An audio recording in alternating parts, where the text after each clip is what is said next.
Fala galera do bem, tudo bem com vocês? Tudo certinho? Turma, é o seguinte, um aluno me mandou uma pergunta bem interessante. Ele falou que estava fazendo um simulado e deparou-se com uma seguinte pergunta: a velocidade mínima permitida em uma via arterial sem sinalização é... Olha só a pergunta, hein? A velocidade mínima permitida em uma via arterial sem sinalização é...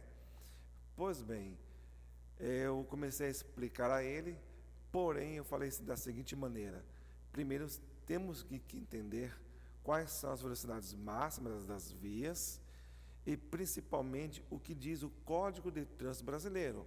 Bom, o artigo 61 do Código de Trânsito Brasileiro, ele fala sobre as velocidades máximas conforme suas características e, é claro, conforme as autoridades que têm o poder sobre aquelas vias, que pode mudar também a velocidade delas. Mas, porém, no Código de Trânsito Brasileiro existe a velocidade máxima estabelecida, assim como também no artigo 62 do Código de Trânsito Brasileiro fala sobre a velocidade mínima.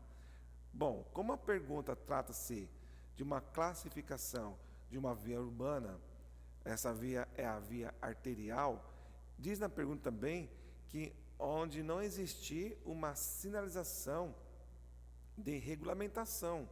Isso quer dizer o seguinte, que naquele trecho, por mais que é uma via arterial, ela não tem uma sinalização de regulamentação de velocidade máxima. Não existe a placa ali de regulamentação. Mas, porém, conforme o Código de Trânsito Brasileiro, o artigo 61, a velocidade máxima daquela via é de 60 quilômetros, ok? Já lá no artigo 62 do Código de Trânsito Brasileiro, ele diz que a velocidade mínima dessas vias é referente à metade.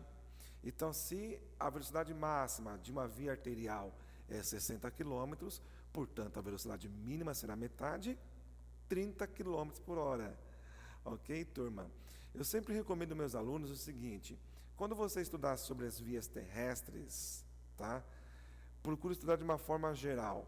São vias terrestres, consequentemente vai vir perguntas relacionadas à classificação dessas vias terrestres, que são vias rurais e vias urbanas. Consequentemente, vai haver pergunta: quais são essas vias rurais, pavimentadas e não pavimentadas? Quais são essas vias urbanas? Via de trânsito rápido, as vias arteriais, as vias coletoras e as vias locais. É claro, turma, que vai haver perguntas sobre as características de cada uma dessas vias terrestres, as características das vias rurais, as características das vias urbanas e, principalmente, as velocidades máximas de cada uma dessas vias. E, é claro, consequentemente, turma, pode sim acontecer perguntando sobre a velocidade mínima. Então, portanto, não fique só no básico sobre o assunto, sobre as vias terrestres. Aprofunda-se no contexto. Lembra que eu falei nos vídeos anteriores? Lembra que eu sempre estou recomendando a vocês lá no meu Instagram buscar conhecimento. O conhecimento você vai buscar através de leitura. Ganhando esse conhecimento, vai aperfeiçoando na questão de interpretação de texto, de raciocínio lógico. E tem um grande exemplo, que foi esse assunto referente à velocidade mínima em uma via arterial sem sinalização, que é 30 km por hora, conforme o artigo 62 do Código de Trânsito Brasileiro. Valeu, turma. Muito obrigado pela sua atenção. Te espero no próximo vídeo. Um abraço.